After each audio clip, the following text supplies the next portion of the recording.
নমস্কার বন্ধুরা, welcome to my channel my fortune story. আশা করছি আপনারা সবাই ভালো আছেন। ফিরলাম নতুন ভিডিও নিয়ে। ভিডিওটি সম্পূর্ণ দেখার অনুরোধ রইল, আর ভিডিওটি দেখে যদি ভালো লেগে থাকে তাহলে প্লিজ একটা লাইক করে দেবেন, আর অবশ্যই চ্যানেলটি সাবস্ক্রাইব করে আমার পাশে থাকবেন। তাহলে চলুন ভিডিওটি শুরু করি। আমরা তো বাড়ি চলে এলাম, মানে বাপের বাড়ি থেকে শ্বশুর বাড়ি থেকে সমস্ত মালপত্র নিয়ে চলে এলাম।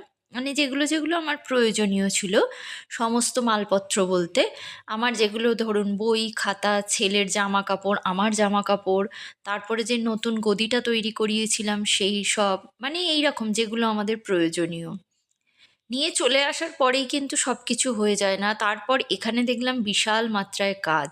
তো আমি প্রথমেই হাজব্যান্ডের জন্য ফল কেটে রেখে দিলাম, কারণ ও এখানে বেরিয়ে মানে এসেই আর বাড়ির কিছু কাজ ছিল। তো সেই কাজ করতে এসেছিল আর কি, বাড়ির কিছু লাইট লাগানো বাকি ছিল, তো সেইগুলো কাজ করতে এলেও একটু দাঁড়িয়ে দেখলো। তারপরে যে দিব্যসোনা জ্যাকেটটা পরে এসেছিল, ও জ্যাকেটটা পরে এসেছিল, সেগুলো না পুরো ধুলোবালিতে নোংরা হয়ে গেছে। ও সেগুলো কেচে দিয়ে তারপরে পেশেন্ট দেখতে বেরিয়েছিল আবার।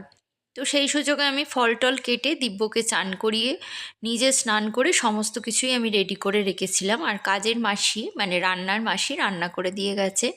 এছাড়াও আমি তো ভাত এনেইছি, মানে ভরা হাঁড়ি দেখতে হয়, তাই জন্য আমি ভাত এনেছি। সেই জন্য সেই ভাতটাও খেতে পারবো।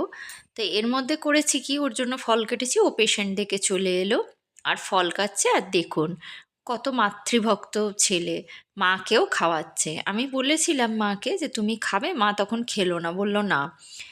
আর ও এসে দিল। যাই হোক, আমি একটু বেশি কেটে রেখেছিলাম, ও যা খায় আমি জানি মাকে দেবে, আর মা ও দিলে মা খাবে। কিন্তু আমি যখন বললাম তখন বলল না, খাবো না। তো ঠিক আছে, ওই জন্য আমি একটু বেশি করেই কেটে রেখেছিলাম যাতে ও দেয় আর মা খায়, ও খেতে পারে। আর দেখুন আমার দিব্যসোনাকে বারবার বলছে খাবি না, ও খাবে না। আমি ওর জন্য একটু আঙুর আর শশা রেখেছিলাম, ও না একদম ফল পছন্দ করে না, মানে কিছুই খেতে চায় না। তো আমি একটু আঙুর আর শশা দিয়েছিলাম, ওইটাই ও মুখে করে নিয়ে ঘুরছে আর খাচ্ছে। আমি আর বেশি কিছু ফল দিইনি, আর ওর বাবাকে বলছি নাও দিতে, কারণ এরপর তো ও খাবে, খেয়ে দিয়ে শোবে, তো তখন কি হবে। তো এরপর ও চলে গেল আবার কি ওপরে চলে গেল, গিয়ে আর করতে মানে এরপর ওপরে যায়নি, মানে খেয়েছি, আমরা খেয়ে দিয়ে একটু রেস্ট নিয়েছি, নিয়ে বিকেলবেলা আবার এসেছি আর কি ওপরে। বিকেলবেলা এসে দেখুন ঘর দোর তো সত্যিই ধুলো ময়লা হয়ে আছে, আর দেখুন আমার একটা কাজের লোকও পেয়ে গেছি আমি। কি সুন্দর বাড়িঘর পরিষ্কার করে দিল। বাড়িঘর পরিষ্কার করবার পর এবার আমি ওই গদিটা নিয়ে বিছানা পেতে নিয়েছি, কারণ পরের দিনই আমাদের গৃহপ্রবেশের অনুষ্ঠান হবে। তো তখন লোকজন এসে একটু হয়তো কারোর শরীর খারাপ করলো, শোয়ার বসবার জন্য একটা তো জায়গার দরকার। যদিও বসার জন্য আমরা চেয়ারের ব্যবস্থা করেছি, কিন্তু কারোর হয়তো মনে হলো একটু শোবো, তো গদিটা থাকলে শুতে পারবে। আর তাছাড়া গৃহপ্রবেশ মানে পুজোর পর, যদিও আমার এটা নতুন বাড়ি নয়, তাও পুজোর পর তো আবার একটু 3 দিন থাকতে হয়, সেই জন্য গদিটা আমি এনেছি করে। আর দেখুন তারপরে তার ওপরে আমার দিব্যসোনা বসে আর একটু বাঘকে নিয়ে খেললে। এই টাইগারটা ওর খুব পছন্দের, আর টাইগারকেও একটু গাড়ি চালিয়ে নিচ্ছে সন্ধেবেলা। সন্ধেবেলা ওর বাবা পেশেন্ট দেখতে গেছে, আর আমাকে বলে গেছে যে তুমি রেডি হয়ে থাকবে, আমি ফোন করলে তুমি ডাকঘরে চলে যাবে, কারণ ওখান থেকে আমরা ফুলটা কিনবো। পরের দিন যেহেতু ফুল কেনার দরকার, তো ও ফুল কিনে আনবে, আর ওখানে নন্তু আর পুটুকে ওর মা দিয়ে যাবে ডাকঘরে। কারণ পরের দিন যেহেতু আমাদের বাড়ি অনুষ্ঠান, ওরা একটু আগে থেকে আসতে চায়, তো ওদেরও নিয়ে আসবো, আর এখান থেকে ফুলও একদম কিনে নিয়ে চলে আসবো, কারণ আগের দিনই সব বাজার করা ভালো, পরের দিন আর সময় হবে না। তো এরপরে ওর বাবা ফোন করলো, আমরা রেডি হয়ে বেরিয়ে গেলাম দুজনে মিলে। বেরিয়ে গিয়ে আমরা ডাকঘরে গেলাম, আর ওখান থেকে এই যে ফুলের দোকানে দাঁড়ালাম, ওখান থেকে নন্তু আর পুটু দুজনকে আমি রিসিভ করে নিয়েছি, ওরা অনেকক্ষণই দাঁড়িয়েছিল। যাই হোক, তারপর আমি আবার গেলাম ওখানে, গিয়ে ওদের নিয়ে নিলাম, আর নিয়ে তারপরে এই যে ফুলের দোকানে এসে দাঁড়িয়ে দাঁড়িয়ে চয়েস করছি কোন কোন ফুলগুলো নেব। তিনজনেই চয়েস করছি, আর ওর বাবা গাড়িটা পার্কিং করতে গেছে। তারপরে বাড়ি ফিরে এলাম। বাড়ি ফিরে আসার পর আর আমাদের ডেকোরেটরের জিনিসপত্রও দিয়ে গেছে।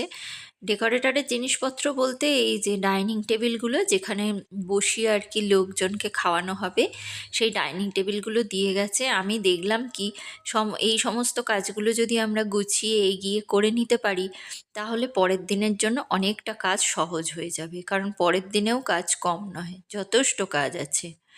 তাই জন্য এখানে আমরা ডেকোরেটরের জিনিসগুলো মানে এই ডাইনিং টেবিলগুলো সব সেট করে আমি আর নন্তু দুজনে মিলে সেট করে আর ঠিকঠাক করে রেখে দিচ্ছি। এইখানটা দুটো টেবিল পাতা যাবে, দুটো টেবিল পেতে আর কি খাওয়ার ব্যবস্থা হবে।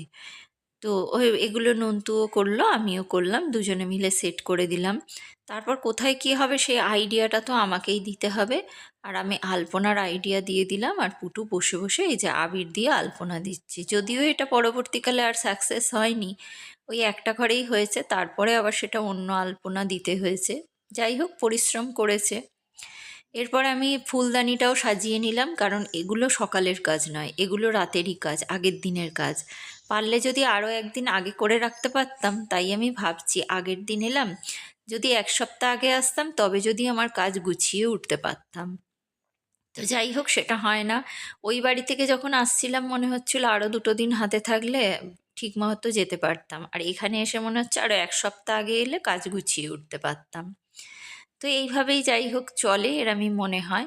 ওরা ওদিকে ফুলদানি সাজাচ্ছে আর এদিকে আমি মা ঠাকুর আর স্বামীজিকে শাড়িগুলো মানে কাপড়গুলো পরিয়ে দিচ্ছি, কারণ কাল সকালবেলা আর সময় হবে না। এগুলো সবই আগের দিনের কাজ, যেগুলো যেগুলো আগের দিন করা উচিত সেগুলো আমি আগের দিনই করে রেখে দিচ্ছি, কারণ এতে করে অনেক সুবিধে হবে। এই যে আমি সমস্তটাই করে রেখেছি।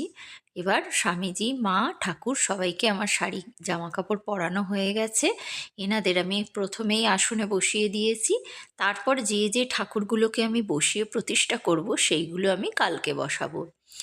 আর এইখানে এই যে ফুলের আবির, এই আবির সরি আবির নয়, ফুলের আলপনা দিচ্ছে পুটু। ওকে আমি আইডিয়াটা বলে দিয়েছি, কনসেপ্টটা আর কি বলে দিয়েছি যে এইরকম এইরকম হবে, আর ও সেই মতো আলপনাটাও দিয়ে নিচ্ছে। আর ওপরে কি ডেকোরেশন হবে সেটা পরে দেখাবো। এবার রাত্রিবেলা খাওয়া দাওয়া হচ্ছে, ওরা খেয়ে দিয়ে মানে ওর জেঠুরা পুটুরা খেয়ে নিয়েছে, আমরাও খেয়ে নিয়েছি। এবার রাত্রিবেলা চলে এলাম ঘুমোতে। আর এইভাবেই আমাদের আজকাল দিনটা শেষ হলো।